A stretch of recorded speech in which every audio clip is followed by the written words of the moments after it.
Assalamu alaikum urmatlı bizning kanalın görücüleri. Manda günüңүздөр менен fermerler, koy suyucular.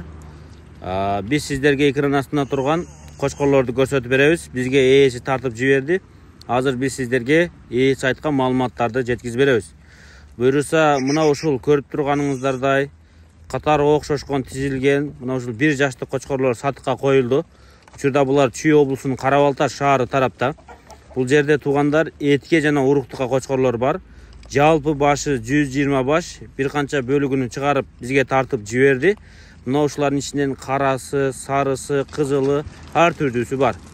Сиздер бул жерден келип тандап уруктукка алсаңыздар дагы болот.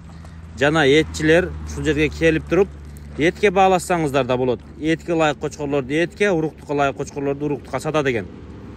Эгерде кимде ким мен этке мына ушунча баш керек эле, 50 баш, 40 баш, 30 баш кочкорду этке жарагандан аламын десеңиздер, келип кочкордун санына жана сапатына жараша соода болот.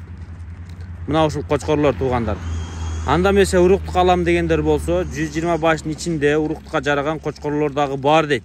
Туугандар, булардын бүт бары багылган. Ошол кочкорлордон сиздер тандап, сын сыпатына жараша соодалашсаңыздар болот экен.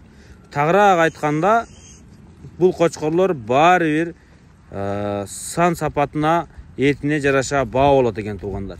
Ошон үчүн баасы келишимдүү. Келесиздер, жаккан кочкоруңуздарды тандап аласыздар, кааласаңыздар уруктукка, кааласаңыздар этке. Тагыраак айтканда ушул корого келсеңиздер, кочкордун түрү бар экен. Жалпы башы 120 баш туугандар. Булар аткорун болгон, өтө мыкты абалда дейт эттери. Мына ушул кочкорлор туугандар. Өзүңүздөр көрүп турасыздар. Бул болгону бир бокустагы гана кочкорлор. Бүт бары тегиз бирдей экен.